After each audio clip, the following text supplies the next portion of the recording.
Good morning. Welcome to Melrose Unitarian Universalist Church. Our service today is called Our Social Justice Future, Affirming Our New Ministry Teams. So it's pretty clear what today is about. So good morning. Good morning. I'm the Reverend Dr. Suzanne Intriligator. My pronouns are she and hers. I'm the minister of this congregation, and I'm just grateful that so many of you have come here this morning to take part in this important conversation about what we are going to do in the next couple of years. I'm having a little bit of tech problems this morning, but I think they seem to be clearing up. So hooray. All right.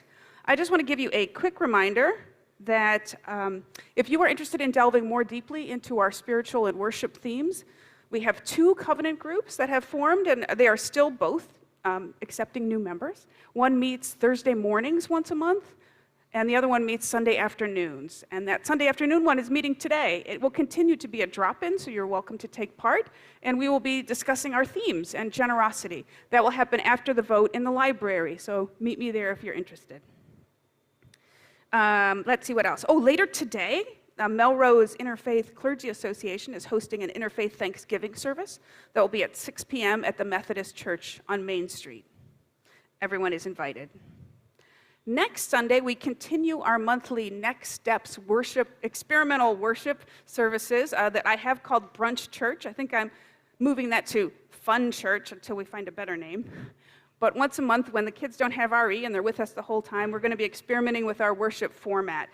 In October, you remember we had brunch. We all sat around tables and discussed fear as it was almost Halloween. Next Sunday, we're going to be talking about gratitude. So we'll follow the same format. We'll start here in the sanctuary. We'll have a story or an activity for all of us, and then we will move to tables in the supper room and in Parish Hall, where we'll have snacks and a special craft activity, and of course conversation. That's the most important thing, is to be connecting with one another and being a little creative. So plan for not a whole meal, but some muffins. And then maybe in December, I think we're going to have a whole brunch again. So that's next Sunday, is Fun Church. I could use some help with setup. If anybody can come a little early, please email me and let me know. And I'm also trying to gather a team to continue those monthly experiments when I go on sabbatical. Just a reminder that I do have a sabbatical coming. It's going to be January, February, and March of 2024. Yay! Yay for me. And we have successfully hired a half-time sabbatical minister to kind of hold things together while I'm gone. Yay! More hands up. Her name is Reverend Susan Sahusky Brown, and she has been a minister for, I think, 40 years. She's now officially retired, but she comes out of retirement to do things like this. So she is very experienced and very, very capable, and the people who interviewed her were impressed with her. So you should feel confident. And just so you can get to know her a little bit, she's going to be our guest preacher on December 10th before I go. And then on the 17th, we'll have another brunch, and I will say goodbye. But if you want to help in the sabbatical months, Susan will be doing 2 of the 4 services, so half the services, and the other half will be guests and members of our congregation. So if you'd like to take part and help support all of that, please also email me. That'd be great. So just quickly, we are still looking for volunteers and donations for the holiday alternative fair that happens here on December 2nd. If you can do either of those things, please reach out to the Lambiasos. Now on to today's worship. Now most of you know that 6 years ago, when I first got here, the board and I decided together, after much conversation, to sort of restructure how we do social justice as a congregation. We decided in order for 2 main goals we were going to restructure. One was that so the congregation could focus on maybe 1 or 2 or 3 social justice goals. And the second one is the congregation could be part of those teams and maybe have more buy-in if the congregation had a way of discussing them and affirming them and taking part in them. So that's how we came up with the idea of ministry teams. And today we renew those ministry teams. So last spring, the original teams were complete. We celebrated them and they wrapped up. And then this fall, we invited new teams to form. And wonderfully, thankfully, 2 wonderful, excellent teams have formed. So in the sermon spot today, we'll be hearing presentations from both of those teams. These presentations have been up on our website for 2 weeks, and they are posted here today. I apologize I couldn't make them any bigger.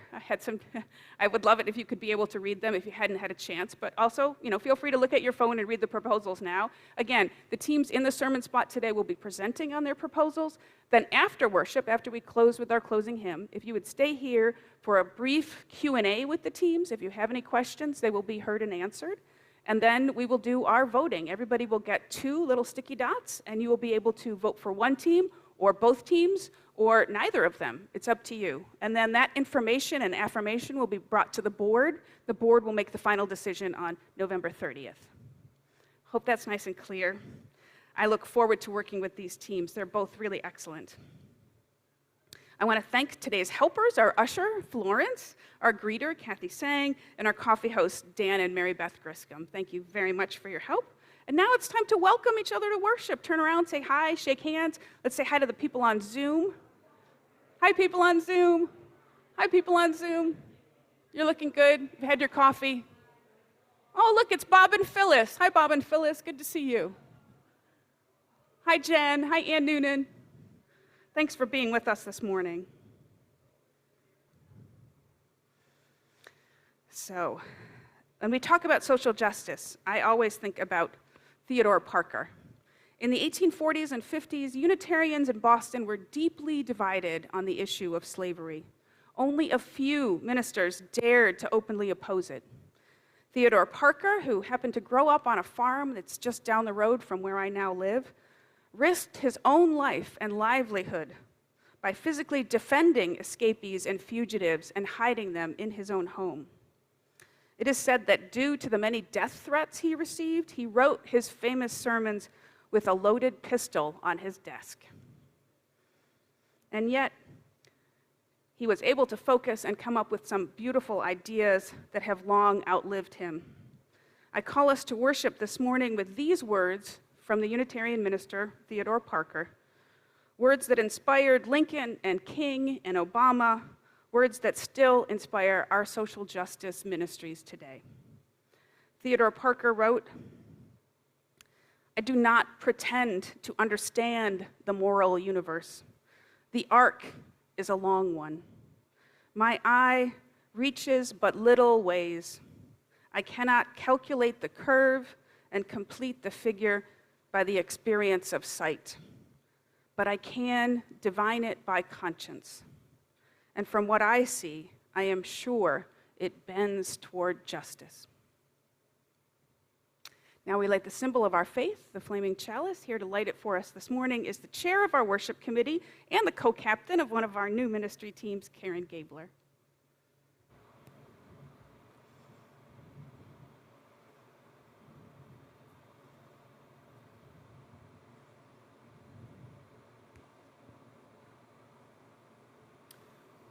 I invite you now to rise in body and in spirit and join me in the words of our covenant, which can be seen on the screen.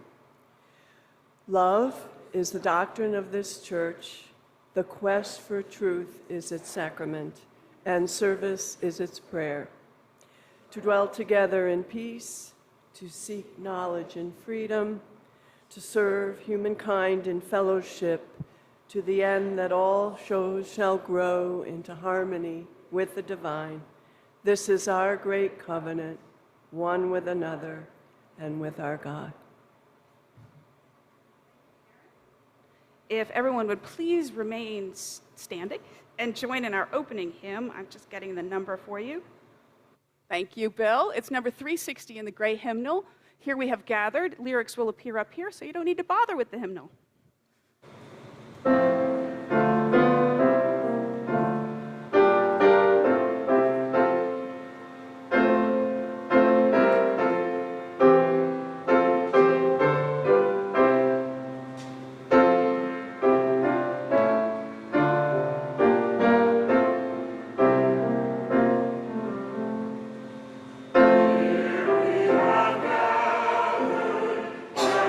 This time was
be seated.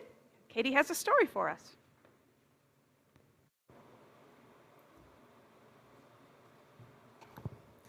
Our story today is Everything is Connected by Jason Gruel and illustrated by Ignacy Font.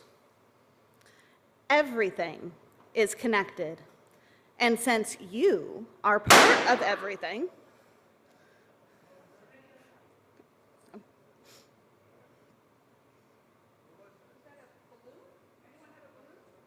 Any idea what that could have been? A book fell down?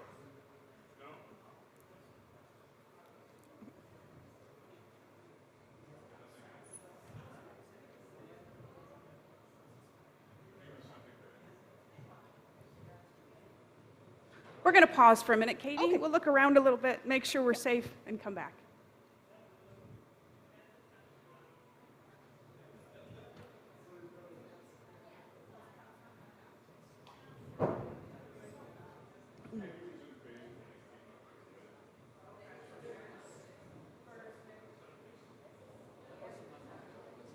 Your laptop's still right there.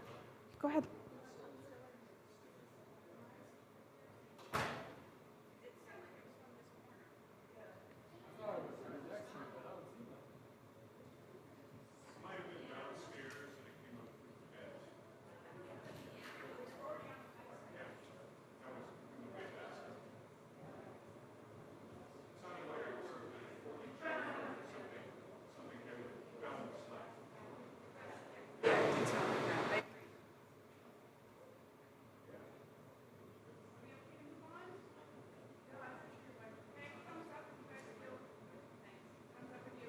So, safe, or do you want more time? There's a few people who want a little more time, so let's look around a little bit more and see if we have any answers. I'm going to look over in the parlor.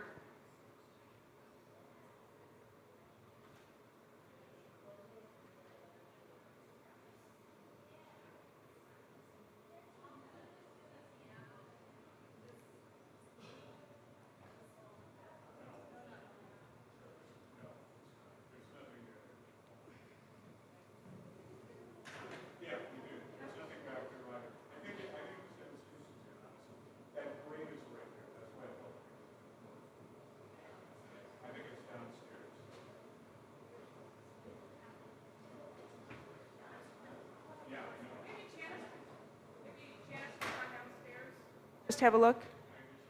Okay.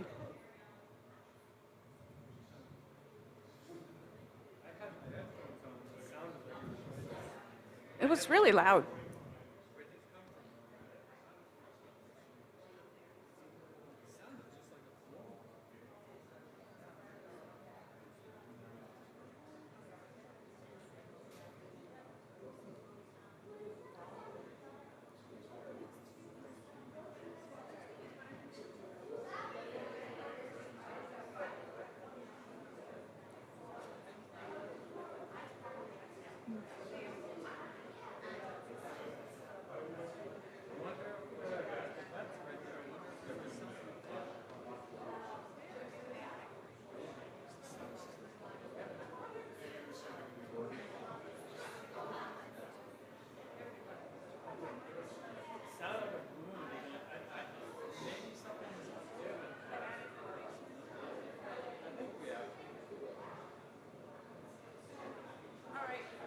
Hello again. Our current theories are maybe something in the attic or something in the basement. And I know our property chair, Mary Ellen, is looking around. So Liz says downstairs seem fine. So how about another vote? Do we feel good to go?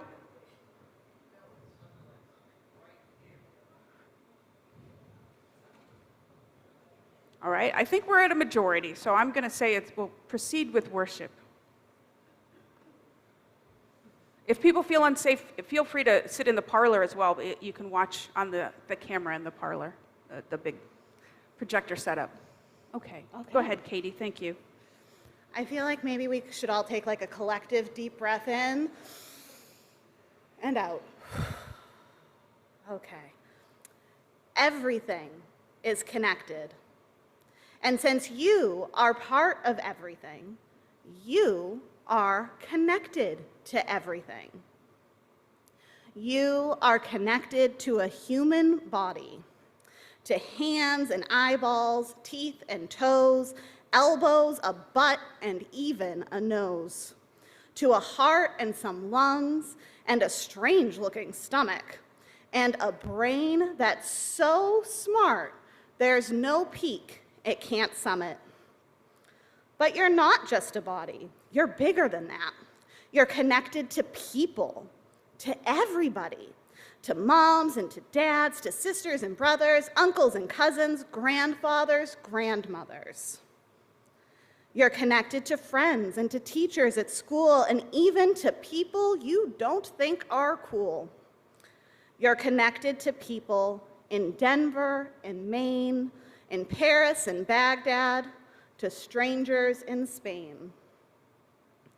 You're connected to every human on earth. Wow. And they are connected to you. You are also connected to hedgehogs and cats and dogs and squirrels and birds, rabbits and cows and deer by the herds, monkeys, tarantulas, dolphins, and snakes. Friend, you're connected to every big, small, hairy, slimy, snuggly, scaly, floppy, flappy, bristly, buzzy, beautiful creature on earth. Even blobfish. Blobfish, you say? Surely not that. They don't look like me, talk like me, or act like me, and they probably stink. But you see, we're connected. We all play a part in life. We're the same. We're all blobfish at heart. Now, this next part, though bonkers, is true. I'm afraid you're connected to everything humans have made, to toys and to playgrounds, books and to chairs, gardens and medicine, language and prayers, buildings and bicycles, buses, balloons, hammers and paintbrushes, tractors and spoons. But also to chickenpox, bullies and lies, to greed and pollution and trash piled high. You're not just connected to things that you like, things that are comfortable, easy, or nice.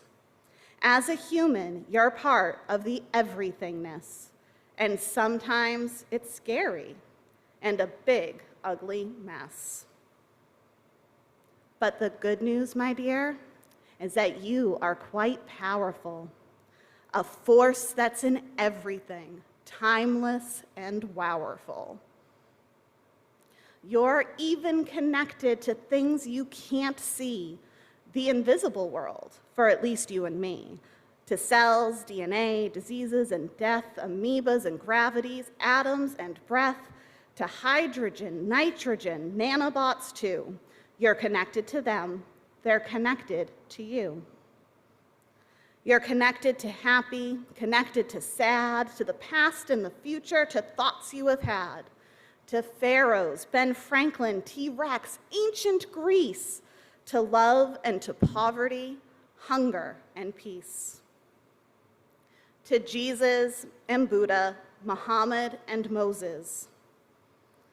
To spaceships and aliens with noses like hoses. You're connected to all that will be or has been. You're this very moment where all things begin. For you are the sun and the moon and the stars, Venus and Jupiter, Neptune and Mars, comets and galaxies, voids and black holes. You are the universe, perfect and whole. Thank you so much for listening. Children can come with me down to RE.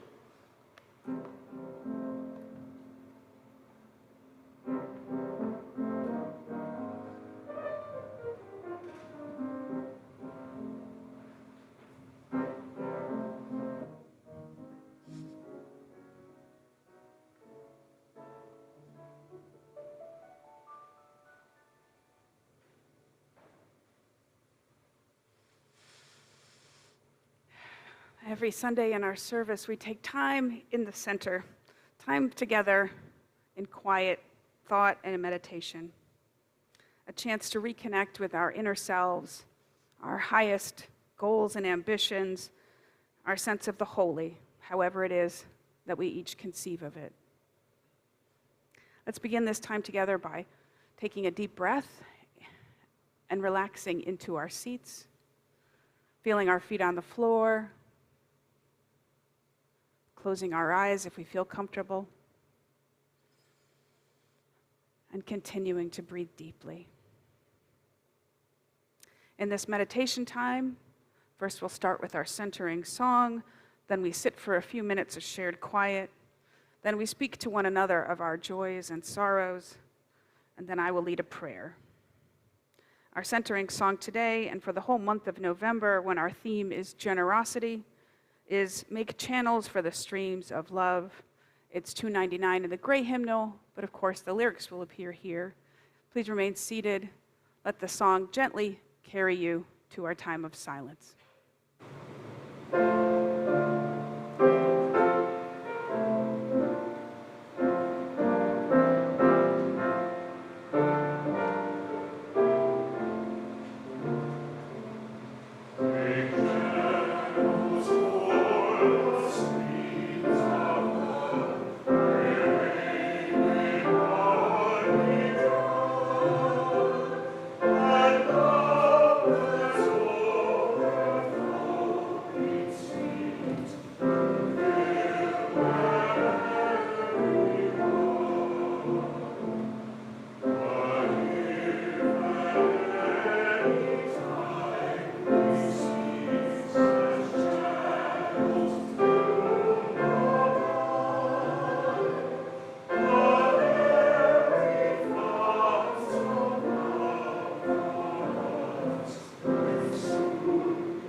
It is our tradition here every Sunday to share with one another the joys and sorrows of our lives, the personal milestones in our journey here together.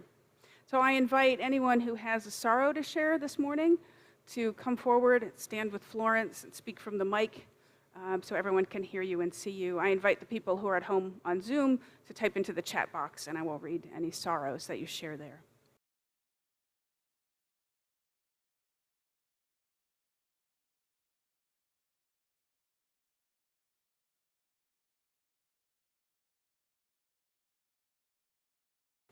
So many wonderful joys shared this morning. Thanks so much. Florence, if you go ahead and light that other candle as a symbol of our gratitude for all the joys that were spoken and those that were unspoken this morning, as a reminder to feel our gratitude and express our gratitude for the many, many blessings in our lives. Thank you, Florence.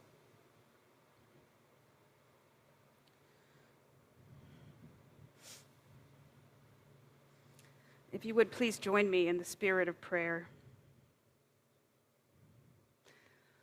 We feel keenly our worries this morning, our personal concerns and sorrows, our shared grief over war and political division. And at the same time, as always, we hold joys and gratitude too, for life continues to bless us in myriad ways. Our hearts are full.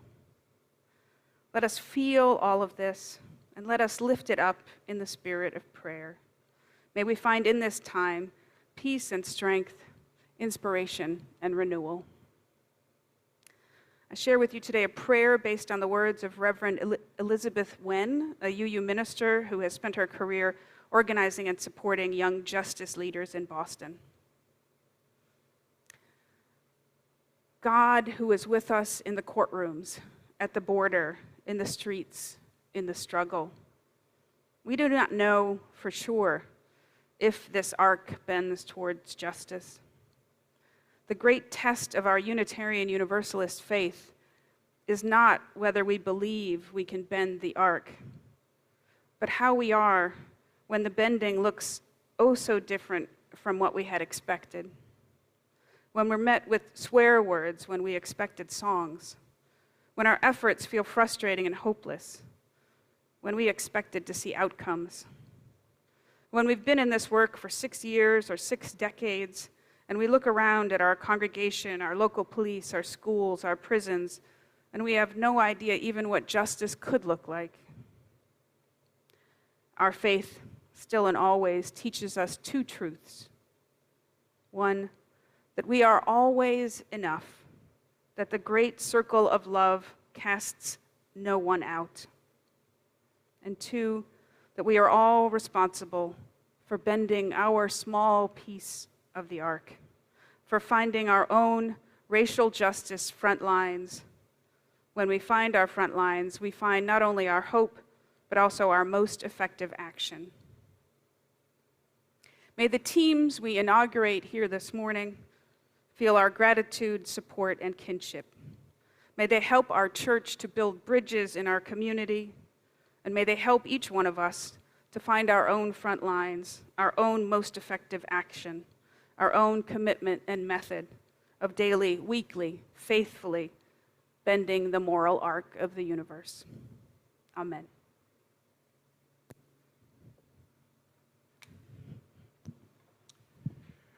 Now is the time for our offertory. Our church is a self-supporting organization funded by your generous annual pledge. You may also contribute to our weekly collection plate, which we split every month with a deserving cause. Folks on Zoom can donate either way using the orange button at the top right corner of our homepage at melroseuu.org. For the month of November, this church will be giving half our collection plate to one of Reggie's favorite causes, the Living Legacy Project. Started and run by UUs, the Living Legacy Project conducts pilgrimages to important sites in the American Civil Rights Movement, as well as online programs about voting rights and racism. Its mission is to provide experiential education that inspires and equips people from diverse backgrounds and identities to do justice work. Today, for our anthem, we'll sing "We Shall Be Known" by Carisha Longacre. We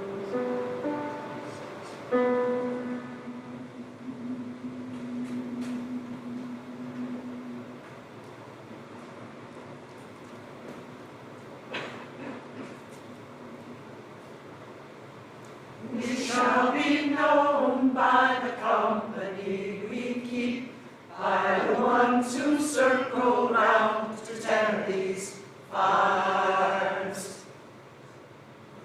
We shall be known by the ones who sow and reap the seeds of change alive from deep within the earth. It is time now. It is time now that we thrive. It is time we lead ourselves into the well. It is time now, and what a time to be alive. In this great turning we shall learn to lead in love. In this great turning we shall learn to lead in love. We shall be known by the company we keep, by the ones who circle round to tend these fires. We shall be known by the ones who sow and reap the seeds of change alive from deep within the earth. It is time now. It is time now that we thrive. It is time we lead ourselves into the well. It is time now, and what a time to be alive. In this great turning we shall learn to lead in love. In this great turning we shall learn to lead in love. We shall be known by the company we keep, by the ones who circle round to tend these fires. We shall be known by the ones who sow and reap the seeds of change alive from deep within the earth. It is time now. It is time now that we thrive. It is time we lead ourselves into the well. It is time now, and what a time to be alive. In this great turning we shall learn to lead in love. In this great turning we shall learn to lead in love.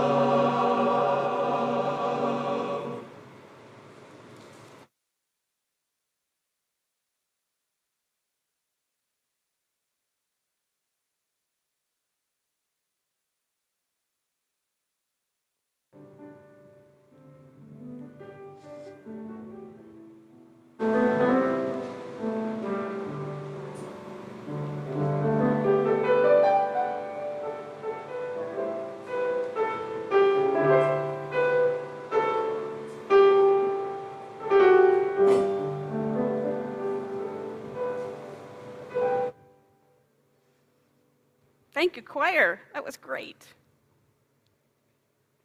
Now, as I promised you, in lieu of the sermon time this morning, we will hear from our two new, forming, emerging social justice ministry teams.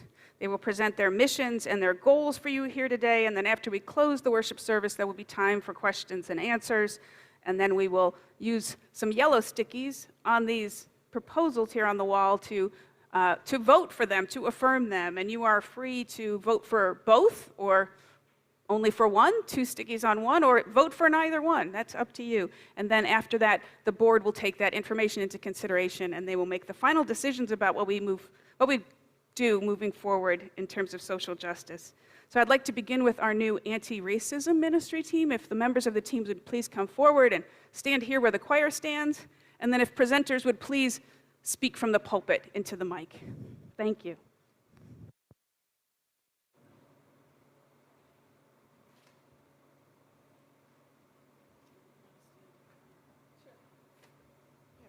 to the side, right?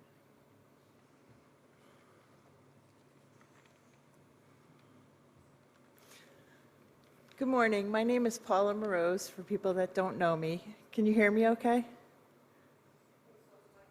Closer? Is that better? Okay.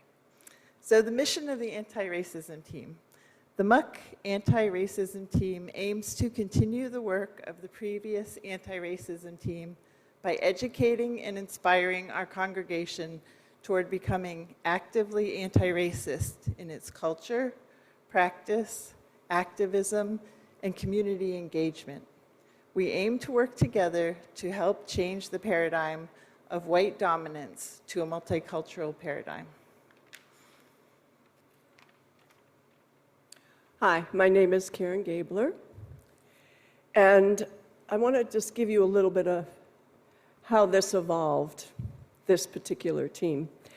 On the weekend of October 20th and 22nd, there was a Anti-Racism Jubilee 3 training right here in this sanctuary, and there were 70 people in all from all UU congregations around the nation, but mainly in the East Coast. And there were 18 of us right here in the sanctuary in person.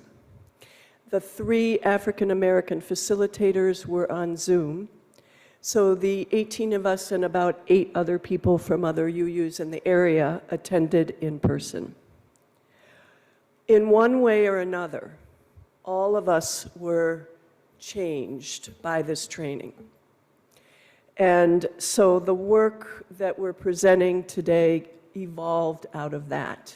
And we were so moved by what we were learning and what was presented that a group of us met right here in the parlor to say, what are we going to do moving forward?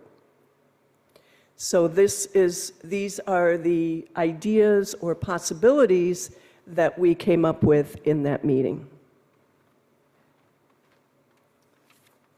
And also, definitely, they'll evolve as we continue to meet, if we do. Okay, the first one is reach out to the Melrose community and join forces with the Racial Justice Community Coalition, Temple Beth Shalom, and the Human Rights Commission to educate and work together in beloved community to dismantle the white supremacy culture. 2, develop a study group open to all in the community to continue to educate, question, support ourselves and others in dismantling white supremacy culture. 3, continue collaborating with the UU Urban Ministry in Boston and possibly other UU churches. 4, learn more about the 8th Principle Learning Committee to educate, deliberate, and determine MUUC commitment to this new principle. Number 5, to join forces with the New Democracy Coalition working to rename Faneuil Hall. Number 6, explore the Not in My Name movement, which was formed in response to police killings of people of color. The group asked white people to approach local police stations about how the local police deal with lethal force on its citizens, promotes bias trainings, and increases awareness of issues around police brutality. And the last but not the least, we're open to more, is learn about the Living Legacy Project. Now I will ask other members of our team to talk about their experiences.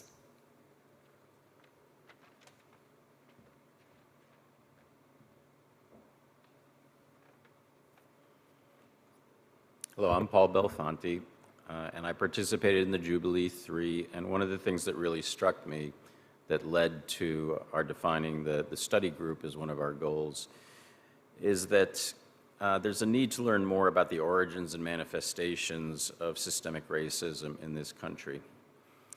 We learned about a lot of things. If you've never heard of the Doctrine of Discovery or Bacon's Rebellion or the Wilmington Massacre, you're not alone. I hadn't.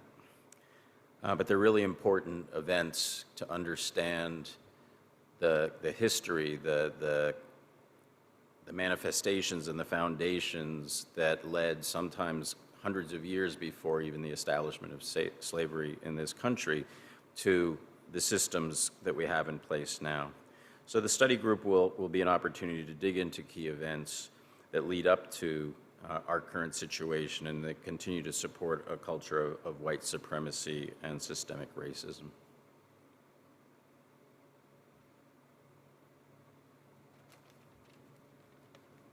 I'm Beth Yurgrau, and I attended Jubilee 3 and was part of its planning and implementation. So on that Sunday service of that special weekend, Reverend Suzanne had very aptly arranged for two reverends to speak. And the first was Reverend Kevin Peterson, and his sermon was, like JB, Finding Our Prophetic Voices in the Commons, was a meditation on our collective call towards public theology and included the ongoing quest to change the name of Faneuil Hall. And actually, that is one of our goals. These efforts include last year at about the same time, maybe even the same day that Reverend Peterson was speaking, he and Reverend John Gibbons and another minister had changed themselves to the front of Faneuil Hall in protest. And the other minister was Pastor Valerie Copeman. The very next day after that sermon, Reverend Suzanne sent out an MUUC community email asking if anyone in our community could join and support their efforts at the Boston City Council meeting on that Wednesday, October 21st, where a resolution to change the name of Faneuil Hall and thereby begin a process of addressing anti-racism symbols prevalent in Boston would be brought to the council by Councilor Tanya Fernandez Anderson. A few of us were able to go, and those included Ann Easterbrooks, Susan Danielson, Karen Gabler, and myself. So we joined Reverend Suzanne, Kevin Peterson, John Gibbons, and about 20 other supporters, and a lot of press at the meeting. At the council meeting, Councilor Fernandez Anderson stated, "Help me for us to do a better Boston. Help me for us to continue to be a better community so we can do right by all our ancestors, Black, brown, and white." She adds, "I am not asking for something unreasonable here." Fernandez, she said, "I am simply asking to vote to get rid of the name and then allow the community process to determine a name and work in collaboration with other departments so we don't lose historical context." We were enormously jubilant to join this group when it was approved by the Boston City Council. It had taken 5 years to get to that place. Continuing to support the important effort is one of many ways, one step towards our commitment to anti-racism.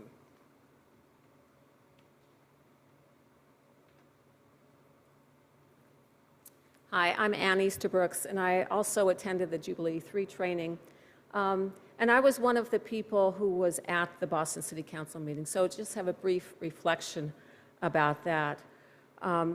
As Beth indicated, as City Councilor Fernandez Anderson began to read the resolution, about 20 of us rose and in the gallery behind the City Councilor. And for me, this was, and we stood together, we stood up and we stood with each other. The 20 of us represented bodies that were Black or brown or white, all of us together with the same hearts, but different color bodies. And it was, I got goosebumps because that very small act of standing up and standing with, we continued to stand while the resolution was read, while it was debated, sometimes hotly, by the city councilors, and when the vote stood. So about 15 minutes, I think, we stood there. And that act, for me personally, just was a little tiny moment which I felt I was really living my UU values and commitment.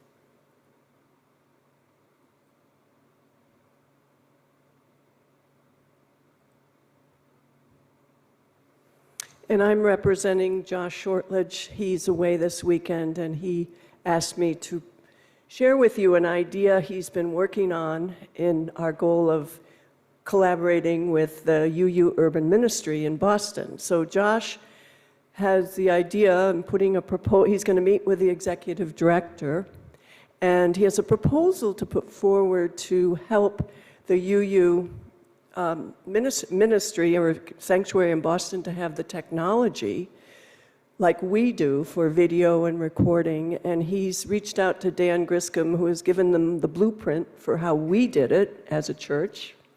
And he wants to collaborate with the UU ministry on this and engage the youth. So that's what he's working on. So just wanted to share with you what Josh is doing, and I'm sorry he's not here to present himself. So in conclusion, I want to say that our team is comprised of Reverend Suzanne, Josh Shortledge, Beth Yorgrau, Ann Easterbrooks, and I want to just say, the team is standing on their shoulders. We're coming after their 2 years of work, hard work, bringing Jubilee 3 to this congregation. So I just want to say we're standing on their shoulders. They've done a lot of work, and we want to continue that. In addition to them, there's Paul Belfonte, Michelle DeVoe, Susan Danielson, Lee Danielson, Paula Morotz, and myself. But I want to say that we're very open to your ideas, to this congregation, to anyone who wants to put input, ideas, or just put some energy and time into this. So should you affirm our work and vote for our team today, we will be meeting, our first meeting on Monday, December 11th, 7:30 to 9 p.m. in the parlor. And if you can't attend in person, we'll have Zoom available. Thank you very much, and thank you to this amazing team.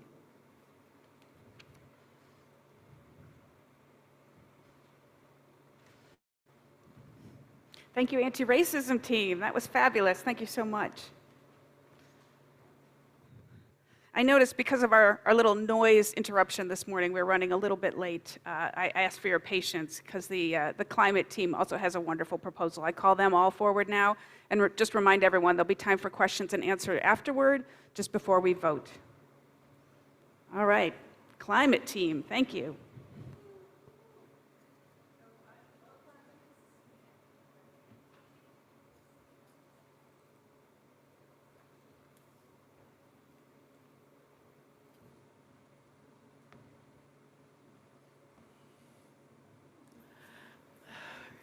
Good morning. For those of you that don't know me, I'm Dan Franklin, and I'm the captain of the Climate Action Ministry team. Now, Dave, would you like to introduce yourself? I'm David Bliss. I'm co-captain with Dan.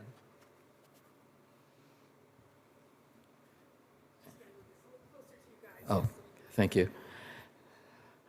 So we have a short presentation. Next slide, please. So we are past the age of global warming, of climate change. We are in a climate emergency, a crisis.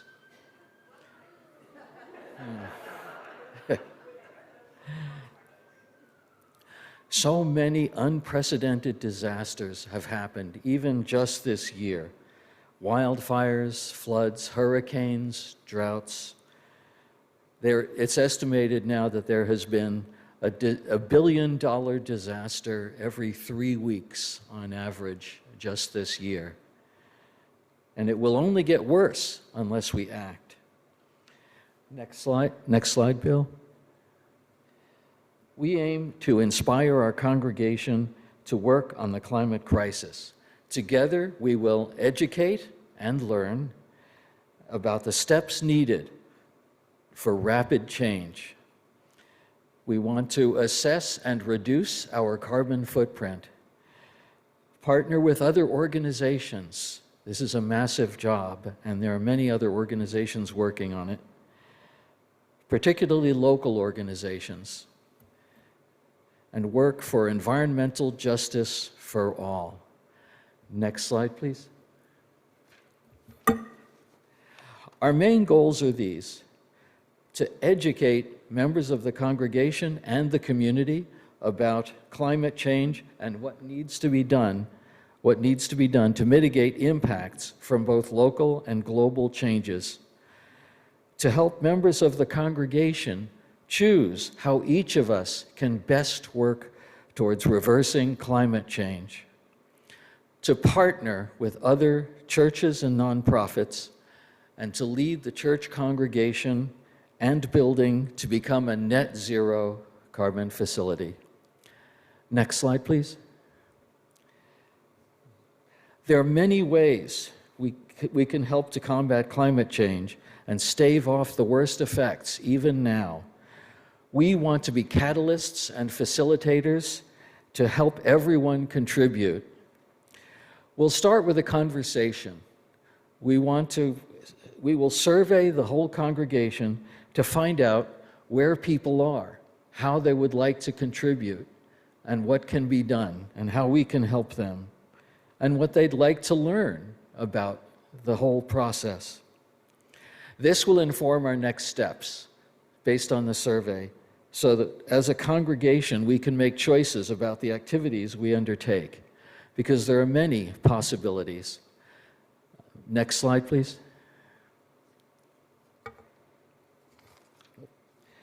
Here are some potential activities we could engage in.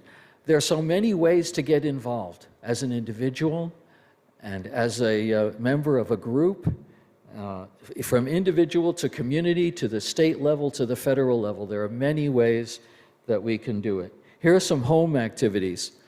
First, insulation and heat pumps. Heat pumps will enable you to stop using fossil fuels for heating. There are rebates and credits available. Transportation. If you're thinking about getting an electric vehicle or a plug-in hybrid electric vehicle, we would like to help people learn more about their choices and, of course, the rebates available in this area. Sustainable eating, such as reducing beef consumption. And save the trees, avoiding paper products that are made from trees. I've found that I can get 100% recyclable or paper products made from bamboo for everything in our home. Choosing just one, there are many more, and choosing just one will make a difference. Bill, next slide. What about our spiritual home? We look within our walls. We look for building upgrades, insulation, air sealing, converting to heat pumps. There are many things we can do in this, several things we can do in this area. This, of course, would be working with the property committee to see what we can do in this whole area. We want to engage in education for action. Films, speakers, panels for the congregation and the wider community, and focused discussion groups, a group about heat pumps, a group about EVs, whatever the congregation and the community would best benefit from. And of course, taking care of ourselves.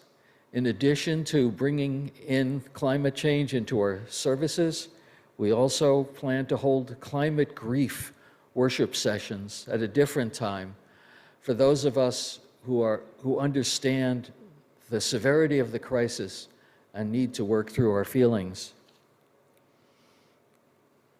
Next slide, please. Third, beyond our walls, we plan to install a climate clock on our website, which you can see in the leftmost photo here. We want to work with schools to engage in climate-related activities, bicycling, a walking bus, You can see an illustration in the center photo here, and other things. We want to partner with other churches, which are also working on this activity, and other nonprofits taking climate action. We are considering forming a Melrose House of Worship Climate Network. We want to have a film and speaker series open to the community and coordinate with other groups like Melrose Climate Action, Sustainable Melrose, and so on. And of course, legislative action. There is much we can do as individuals, but that won't be enough. We need to make sure that our state and our federal government are working in concert on this problem. Next slide, please. Sorry. There are so many community partners we can choose from. We're blessed to have so many alternatives. Melrose Community Power includes 100% locally sourced renewable electricity option for just a few cents more per kilowatt hour. I'm doing this and I'd be happy to talk about it.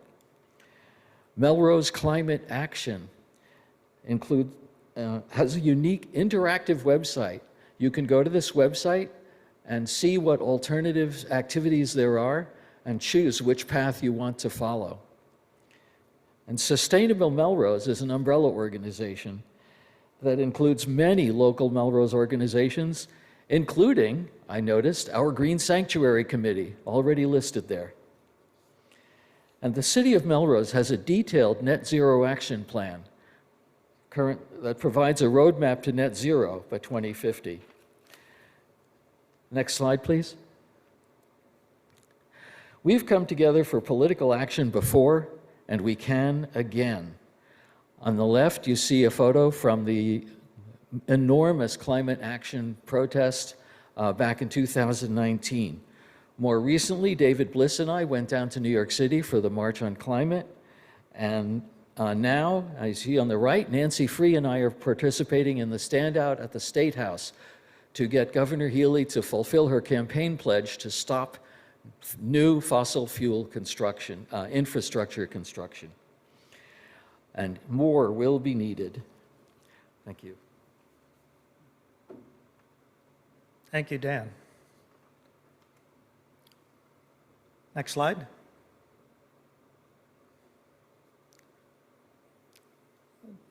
Dr. Ayanna Elizabeth Johnson is a marine biologist, climate policy expert, writer, and Brooklyn native.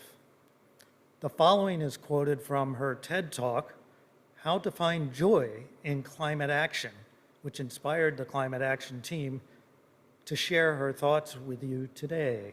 Next slide. I'll be quoting Dr. Johnson. People often ask, what can they do to address the climate crisis? And what they usually mean is what's one quick, easy, simple thing that they can do. Well, that particular ship has sailed. The climate challenge is gargantuan, thanks largely to fossil fuel executives and the PR firms and politicians doing their bidding. We need to eliminate greenhouse gas emissions from electricity, transportation, agriculture, industry, and buildings. We need to protect and restore ecosystems, and we need to change society, policy, economy, and culture. Next slide, please. This is about transformation, and the stakes for humanity are greater than my heart and mind can fully fathom. I find the best way to cope with this is to avoid dwelling on the terrifying scientific projections and instead pivot quickly to solutions. Next slide. We are asked to vote, protest, donate, spread the word, lower our carbon footprint. Yes, it is good to do those things. I do those things. All too rarely are we asked to contribute our special talents, our superpowers, to climate solutions. And what a failing. For what would actually enable the radical changes we need, for that would actually enable the radical changes we need. So where do we begin? Here's my best answer. Next slide. Wait for it. A Venn diagram. The first circle is, what are you good at? What are your areas of expertise? What can you bring to the table? Think about your skills, resources, and networks. The second circle is, what is the work that needs doing? Are there particular climate and justice solutions that you're keen on? Think about system-level changes, things that can replicate or scale. Things like composting initiatives, insulating buildings, restoring wetlands. There are heaps of options. And the third circle, what brings you joy or satisfaction? There is so much work that needs to be done. Please do not choose something that makes you miserable. So it's critical to avoid burnout. The goal is to be at the heart of this Venn diagram for as many minutes of your life as you can. Next slide. This is one of Ayanna Johnson's favorite Venn diagrams. You can make your own at home too. After the service, we will provide you with your own Venn diagram template to get you started. Sharing this with the climate action team will help us plan our next steps. Next slide, please. Each of us on the climate action team is called to work on this for different reasons. For myself, I have much empathy for the earth and its humanity that I am compelled to answer with my whole being, heart, mind, and soul.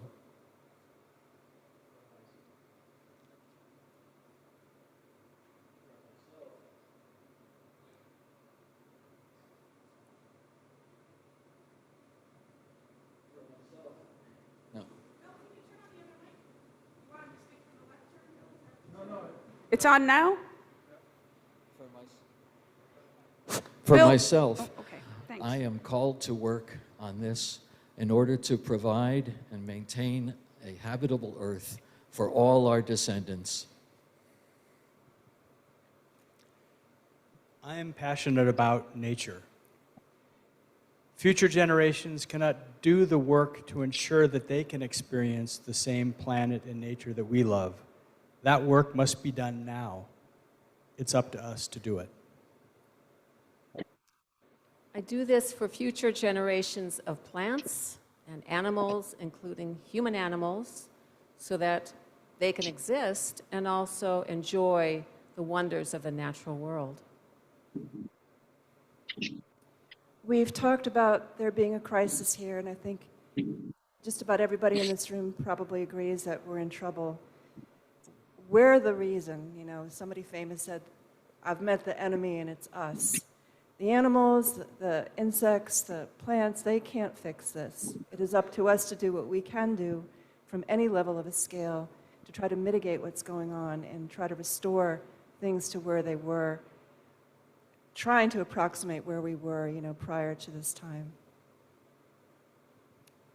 I love the earth, and I hope for and work for a livable earth, our earth, for our children, our grandchildren, and for all living creatures. I do this work for my daughter and her whole generation, and for all the beautiful, wonderful places and creatures on this planet.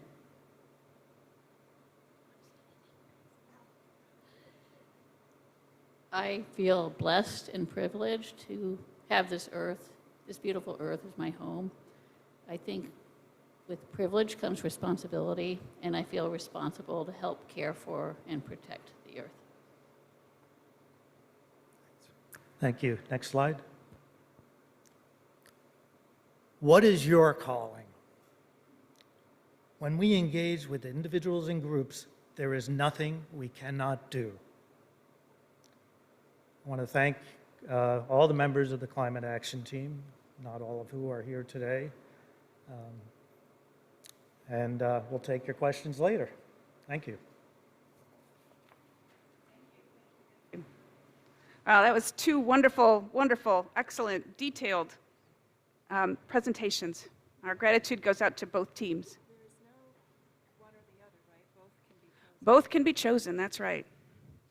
Both can be chosen, and we will have your questions in a little while. So I thank you, everyone, again, and I'd like to just close up our worship service today with our favorite hymn about social justice, I think. It is from the Teal Hymnal, number 1028, The Fire of Commitment. And remember, right after that, we'll have our Q&A, and then we'll vote to affirm our teams. Thanks for joining us for worship today. Go ahead, Tom, sorry.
Thank you, Tom. Thank you, choir.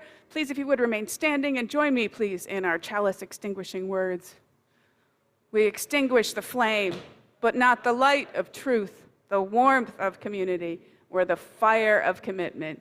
These we carry in our hearts until we are together again. Please be seated. Thank you again to our teams, and thank you to everyone who gathered for worship. Thanks to the people on Zoom. I hope you enjoyed yourself and have a happy Sunday. I hope the people here, and also we're going to leave the Zoom room open. If you'd like to participate in the Q&A, go ahead and type your questions into the chat box. Bill actually said he could call you on the screen, people on Zoom, if you have a question.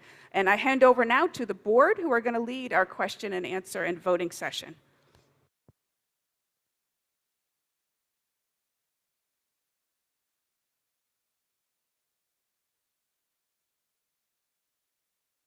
Yeah, there you go. I'm Liz Folzer. I'm the vice president of the board. And I just want to, this has been said a couple times, I want to remind us about the structure of this team. The ministry teams were created with inspiration from Reverend Suzanne and by action of the board. And so they will go back to the board meeting on November 30th, where that circle will be closed and the board will ratify this activity.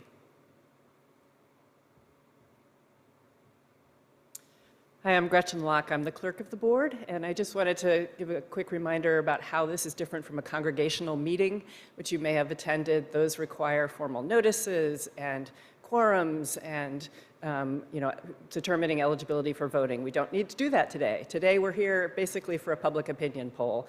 We'd like to get your input, hear your questions, and then the board can have more information to take our vote on November 30th when we next meet.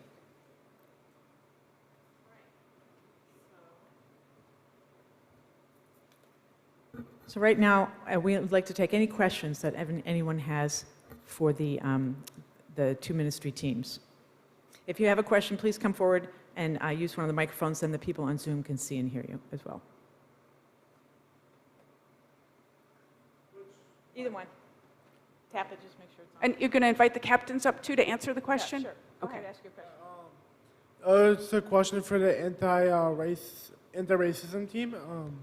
I heard, I don't remember who it was, but they were talking about examining the historical significance of the rise of white supremacy and how that kind of shaped the present.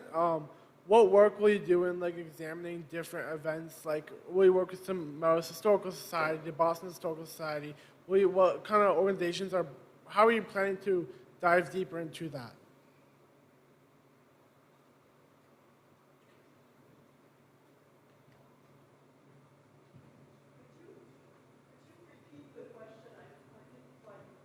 Sorry.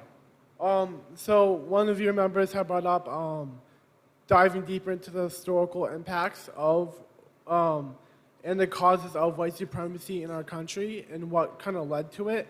So he mentioned, I don't think he mentioned the Tulsa massacre, but some of the other race riots and events that led to white supremacy being so prominent. I was wondering if you were going to connect with any of the historical societies in Boston or Melrose, different groups. Like, what are you planning to do on that side? Good question.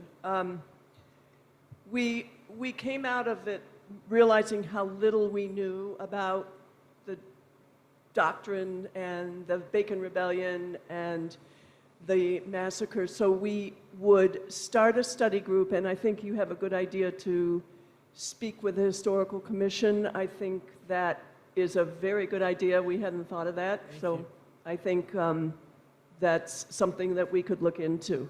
But it was mainly to ground our knowledge so that we could speak more knowledgeably about the issues that formed white supremacy. Thank you. Anyone else? Chuck Foley?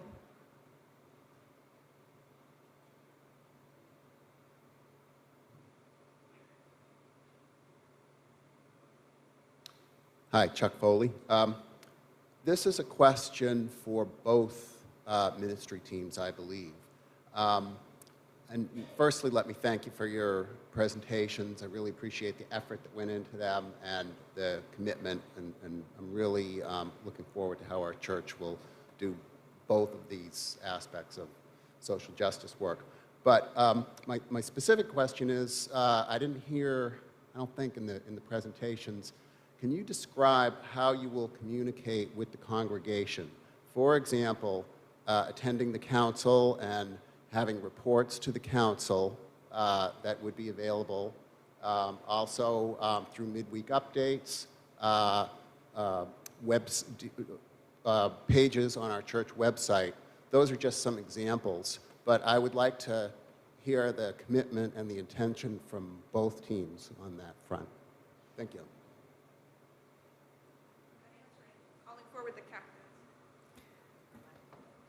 I will just say that I have spoken to both teams and informed them that we hope we would like their captains to come to the council meeting. Let me be more specific. Come every month to the regular council meeting. Speaking for the climate action team, we certainly plan to communicate by email and through the midweek update at very regular intervals, perhaps even I think the possibility is we would be more more communicative than you might like. We might have to dial it back, but we certainly plan to use email quite a lot, and of course to put up a web page on the church website. As I understand it, one of the responsibilities of the team captain is to attend council meetings, and I expect that I will learn what should be in the reports to the council once we get started. And I would add that we're not just looking within this congregation, we're looking at this full community that we live in, the state that we live in, and the country that we live in. And we want the backing of you all, and we will be communicating with you, as Dan said, probably too regularly. And really for our, is this on? Really for our team, it's the same thing. I'm going to attend the council meetings. We'll have updates about what we plan to do and whether it's an education group or a film or something that we want to show. And we'll also maybe have surveys of the congregation. And we also hope that more people will attend the meetings if they're interested in different ideas. We have a lot of ideas we have to kind of whittle down to less for our goals, but we will keep the congregation informed.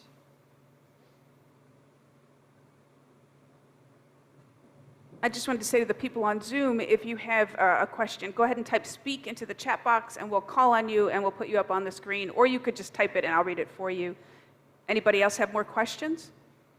Come on ahead. Maybe people could even line up so we don't have to have time between the walking forward. Anybody else with questions, come forward. I wanted to thank both teams for amazing, thoughtful presentations. I know that they have definitely inspired me. And I was just curious for both teams whether you guys have thought about or would be open to opportunities for our young people and our youth to get involved in these opportunities, because you know it's all of our futures and absolutely theirs that will be impacted. And so I would love to work with these teams potentially on ways to get our kids involved. But I'm just wondering if anyone's thought about that up until now, ways that our younger people could get involved in these teams. Thank you.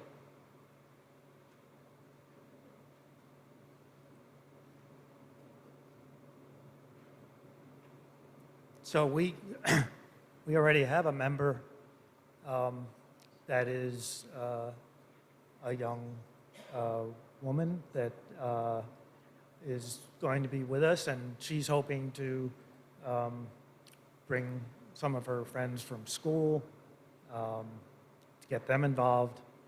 I'd also like to point out that the genesis of the Climate Action Group is the Green Sanctuary.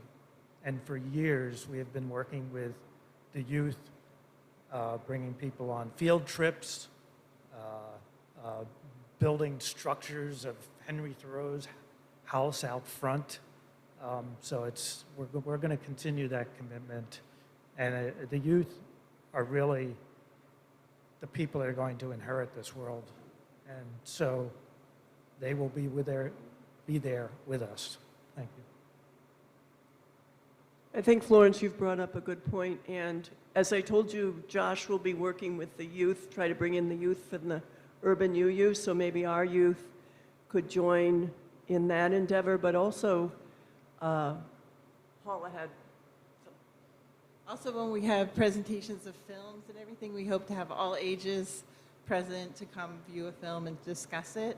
And I've also talked to my daughter Lydia, who most of you know, and she's at Northeastern, and so when these issues come up and there's actions in Boston, she's been telling her friends and getting out the word to other college students, so I thought that was a great idea too. Great. Suzanne, can you check the Zoom room for us? Yes, I will. So we have 2 comments on Zoom. There's a person named Valerie who would like to speak, and so Bill, go ahead and cue her up. And then Jennifer Fanning asks a question for the Climate Action Team. If you guys would come forward to be ready to answer. Jennifer asks, how often do you plan to meet, and will the meetings be open to all? How do you plan to make decisions, votes by members of the team, etc.? And thanks for the great presentation.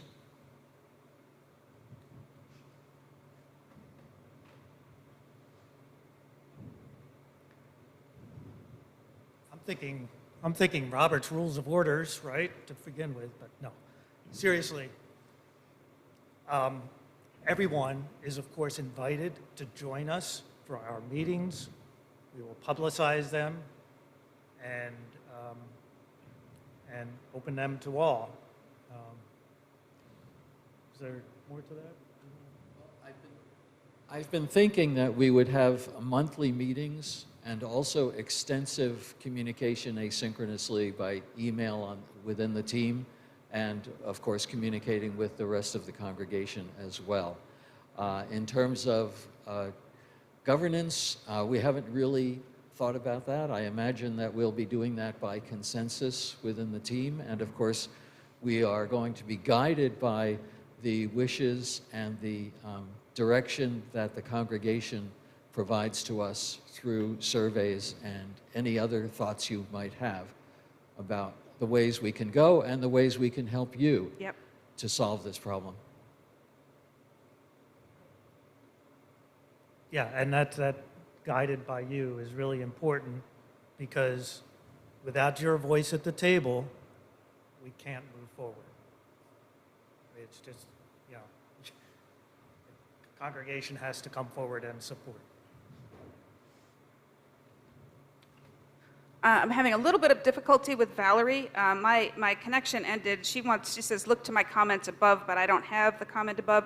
Valerie, if you could go ahead and type it in again, I will read it, but it's not here right now. Are you able to hear me, Reverend Anybody Suzanne? else with a question can go ahead. Come on up. Come on up, Randall. Anyone else come forward so we can save a little time. Is that okay with you, Liz? Valerie wants to speak? Is that what you're saying to me, Bill? Okay, sorry. Let's have Valerie. You're going to put her on the screen, Bill? Yeah. Okay, but she can speak. We can hear her? Can you hear me? Yes, yes, we can. Great, Go ahead, thanks. Valerie. I'll keep my camera off because I'm getting warnings that my internet connection's unstable. Thank you very much. I wanted to reiterate what I put in the chat, which is thanking the presenters. Great presentations from both ministry teams. And what I put in the chat was a link to the information on the 5th National Climate Assessment, which the White House released 5 days ago. It includes a link and fact sheets on the report that assesses the science, the impacts, and options for reducing present and future risks from climate change. So I thought it might be helpful information for folks on the climate action team and those considering being on it. Thank you. Thank you, Valerie. Randall, did you? So I'd like to urge both teams to work together on this subject of climate justice. A lot of the things that are currently provided for, the incentives in the federal law, for example, for putting in heat pumps and things like that, are much easier to implement if you own your dwelling than if you are a renter. And even here in affluent Melrose, lots of people have fewer options to do something because they rent their space. And I urge both teams to work on this part of the climate issue. Great. Thank you, Randall. Dan, you want to comment? I just wanted to mention briefly that I was excited to learn that there are now options for renters. There are at least 2 companies, one of which is going to supply these within New York City, for window units that are full heat pumps that you can install in your window, and also from the configuration, it doesn't even block your view. Most of it happens below the level of the window frame. So these are very exciting, and it's the kind of thing I hope to inform the congregation about in the future. Great. Chuck, do you have another question? I do. I wanted to make sure that anyone else that had questions had a chance, though.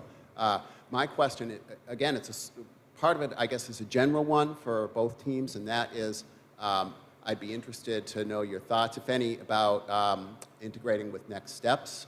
But then another aspect of this question is in particular for the climate team, and that would be, not to jump the gun too much, and maybe you don't want to either, but next steps, it seems reasonably likely that it would aim toward a capital campaign, and I'm wondering if you've thought about your involvement, what your involvement in that might be. Chuck if you want. You want to go after Chuck? Oh, he's going to answer what Chuck said. So I also serve on the property committee and am working with the Next Steps team to make this a reality. Thank you.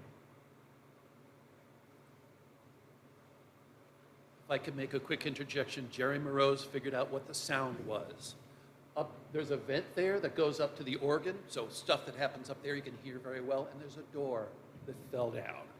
And Jerry has a picture of the door, so that's what happened. Great. Thank you. Thank you. All right, are we ready to call to the vote? Any more questions? So everyone should have 2 yellow dots by now. Kathy has mine. And our proposals are there on the wall. All you do to vote is go up and put your dots, and that's your vote. Thank you.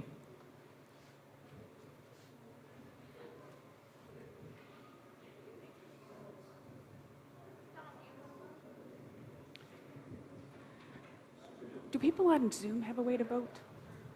Should we just...